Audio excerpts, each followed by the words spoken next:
All right, everybody, we have a great speaker from my neck of the woods, fabulous Maryland. I'm a University of Maryland graduate. Our mascot is a sluggish freshwater turtle, a terrapin. And I had a wonderful time at Maryland. I co-opted IBM, and we launched the very first IBM PC in August of 1981. And it was amazing. I've been in technology ever since. And all of this, by the way, is in my new book called Accidentally Funny. And this is my crazy story of going from an Intel engineer who was terrified about speaking on stage to a comedian who has performed in 28 countries for Presidents Trump and Obama and Mrs. Clinton and Kamala Harris, etc. And of course, hung out with the great Steve Wozniak, Vinod Khosla, etc. The book is $20. I have them here. I can take credit cards. And if you don't want to buy anything, come get my business cards. My business cards are free. Indians are like, oh, free, I'll take two. I'm available for corporate functions and weddings and funerals. Now, I said this at a show in Houston, no lie. A lady comes up, she goes, I want to hire you for my husband's funeral. And he was standing right there. It really happened. So, come get my book and or my business card. And now, ladies and gentlemen, a gentleman from my neck of the woods. I grew up in Maryland, D.C., and have some very fond memories of the place, and I go there quite frequently. The president of the Tesla Maryland Club? Yeah, Maryland. Please welcome Mr. J.D. Taylor, ladies and gentlemen. Yeah. How are you all doing? Actually, that was kind of a good intro in the sense that I did go to the University of Maryland, and that's actually probably where I really got deep involved in space. We were part of the, what was it called, Maryland Alliance for Space Colonization. And they, as you said, they have the terrapin is our mascot, and they actually had a big statue of a terrapin outside of the library, I believe it was, or student union. And there was a talk saying, hey, when the turtle flies, a virgin has graduated from Maryland, and the turtle never flew. But we were putting on a space event, and we managed to get a hold of missile shrouds. And some of our guys went and put the missile shrouds around the terrapin. And it came out in the paper the next day. It looks like the turtle's going to fly. But it was a great group, and it was really where I got involved in space. We went down for the very first shuttle. That tells you how old I am. We went down for the very first shuttle launch. We were actually on base with the with the Lockheed employees, I believe it was, or Rockwell. I guess the Rockwell employees. We got to stay overnight on the base because it didn't launch the first day, and it was like Close Encounters of the Third Kind. We saw the rocket out there with all the lights on it and the speakers going as they're announcing all the different things that are going on with the vehicle. And it was a great experience to watch that actually take off. And just to what I was going to talk about, a little bit about a story of the CSR, the cargo research ship, whatever it is, number 8, way back when, in 2016. That was actually the first time I met Elon Musk, and that event was probably the most favorite that I have going on to watch a launch, except for maybe Starship. That was very impressive too. But how I got there is kind of interesting. And just to start off, meeting Elon Musk, I got to meet him after a press conference. He actually came to the press conference, and I was there as a reporter for USA in Space. More on that in a moment. And as a reporter, I was able to ask him questions on NASA TV, which was fun. And then afterward, I got to go up and talk to him. This is back, like I said, back in 2016. He wasn't quite as popular as he is now, and people didn't really know him. So I was able to go up and talk to him for about 30 minutes or 30 seconds. But it was still quite an experience for me, and I remember that. But also on that same launch, I got to watch the SpaceX launch from on top of the VAB, on top of the Vehicle Assembly Building. And so walking up into that, we took an elevator halfway up and we walked across a gantry. You're looking down, very narrow gantry. Some of the people were actually afraid to go across it. There's only 20 of us, 20 reporters. And then we went the rest of the way on the elevator. We were on top of this roof with no railings really, and watched the launch from there. And it was really cool. So, interesting part of that is, how did I get that chance to be a USA in Space reporter and meet Elon Musk and be one of 20 reporters on top of the roof of that building to watch the launch? And the real truth is that I went to something called Space or NASA Social. NASA Social, they bring in reporters or bring in people to be like reporters and go to different things that reporters got to do. It was an awesome experience. I actually met the administrator of NASA, Gwen Shotwell, as well, the president of SpaceX, and the director is Cohen. He was the director of NASA or the Kennedy Space Center. So got to do that, and I asked them, how can I do this again? And they're like, well, you have to get picked, and there's thousands, and you were lucky to get this time, you probably won't get picked again. And I looked around and I realized that all these other reporters that were there really just had websites. And I worked for Lockheed Martin, I knew how to make a website. So I went ahead and created a website, and I basically created my own company called USA in Space. And as I made myself a reporter, an editor, and I was able to put all that into NASA, and they approved me for NASA events. So I've been to many launches as a reporter, and I would write articles for other websites. My website wasn't very active. And matter of fact, the last time I applied for something, NASA said, "Well, your website's not active. We're not going to approve you." But if I wanted to do that, or anybody else in here wants to go and be a part of what's going on out there in space, you can do it. There's websites that are already there that are looking for reporters, and then create your own if there's not. You don't have to make money at it. You just go do things. I've met Elon 2 other times at the shuttle. I'm sorry. It's the ISS Research and Development Conference. They do them all over the place. They had one in Washington, D.C. They had one up in, I think it was in Boston, that I went to, and Elon was a keynote speaker for that. So I was able to do that. And then the other times I've met him as being an officer for the Maryland Tesla Owners Club. We had global conferences that we did, and Elon actually came to speak to us in one of those events. He is really an impressive person. One of the things I enjoyed most about one of those meetups was we were all talking to him, asking him questions, and one of his handlers going like, "Elon, we got to be across town, like now, we've got to go." And he's like, no, I'm answering these guys' questions, I'm letting them ask questions, and when we're done, we're done. That guy was really panicked. He needed to get Elon out there, but Elon wasn't ready to go. So that's kind of my quick experience on it. Like I said, I've been to a number of launches. I was actually at Wallops Island when I guess it was Orbital Science at that point, when their rocket blew up coming off the pad. And that was quite an experience.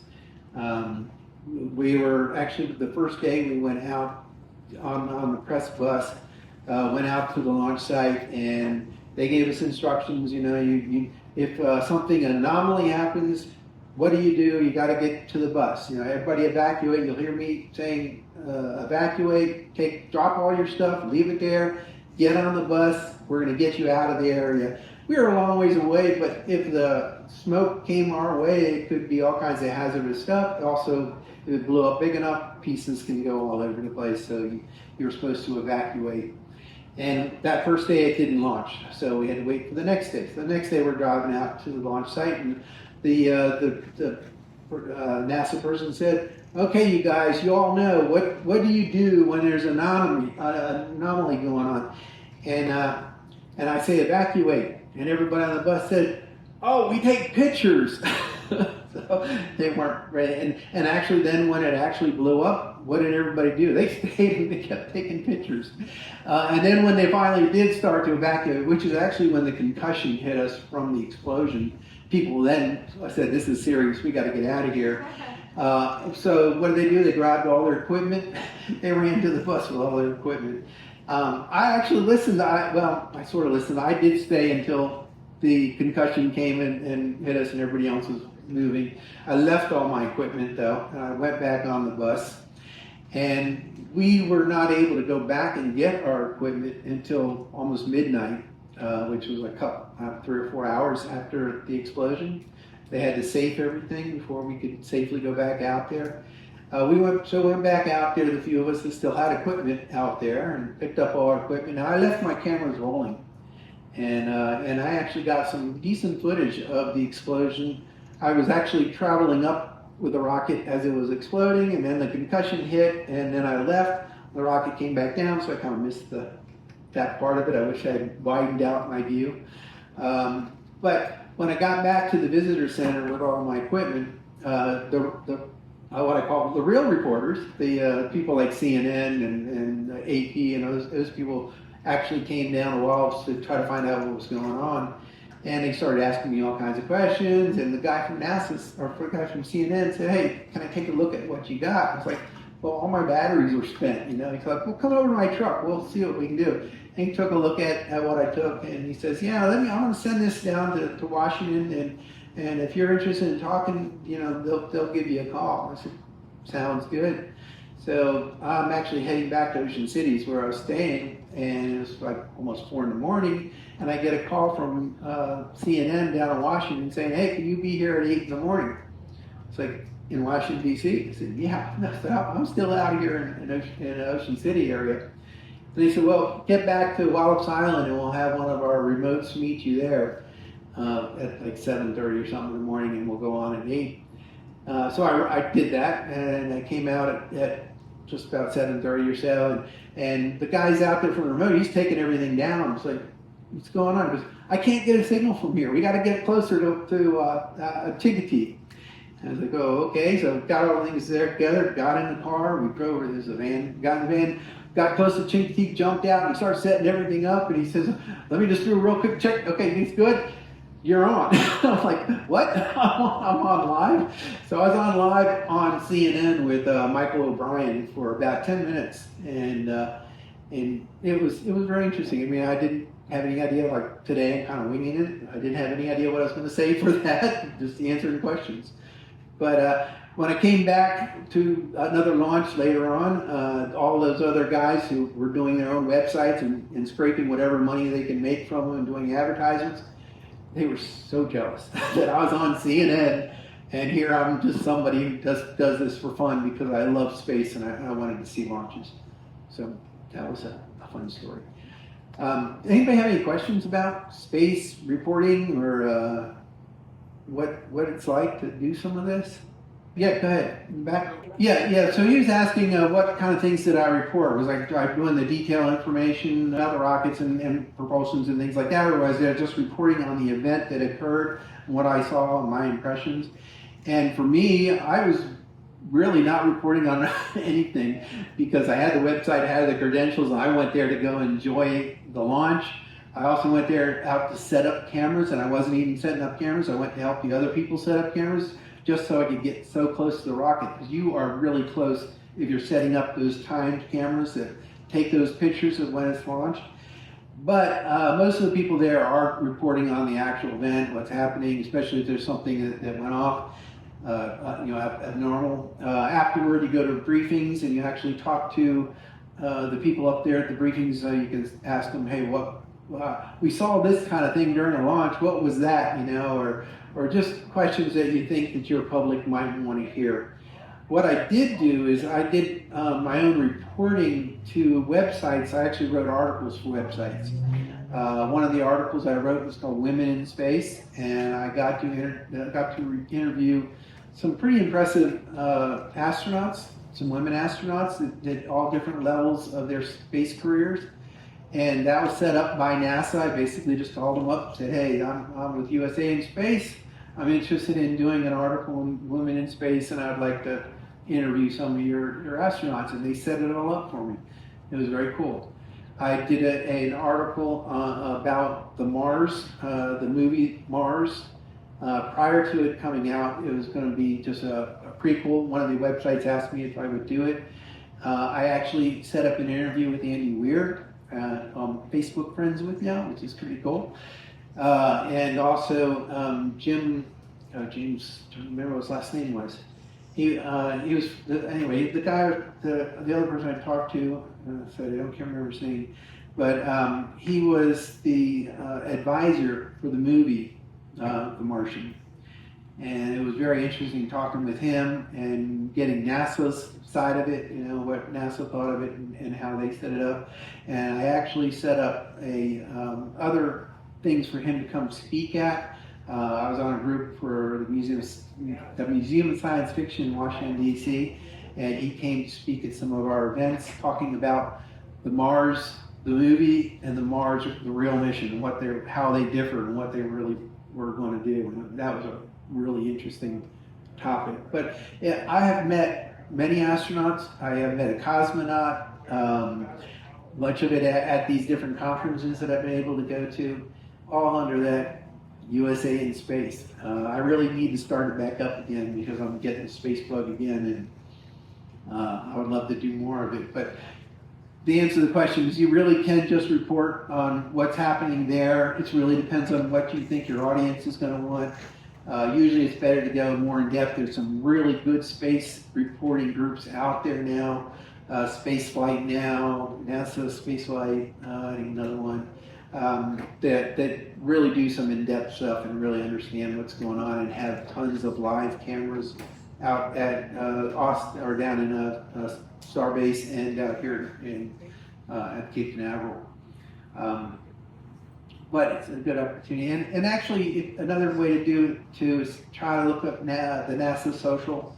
Try to get into the NASA social. If you can do that, it'll be a great experience. They actually let you do more things than the reporters do, and it's a good way to get your feet wet into it and get the bug. Any other questions real quick? Yeah.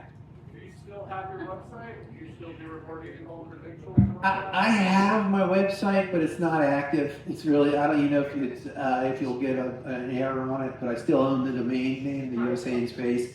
I also have an X account for USA in Space. Just because I kept thinking that someday I just want to get back into it and get started. Yeah, but yeah, I've got it there if I can just get going. If anybody wants to report on space and wants to get in it and actually do a website as well, I can work with them and they can actually be on USA in Space if you wanted to. So, I'd love to talk to you about that. Sure, yeah. I'd love to have somebody else sort of take it over and then I can just jump in when I want to. All right, thank you guys, I appreciate it. Thank you, J.D. Taylor. Thank you, my good man. Double CyberSpeaker.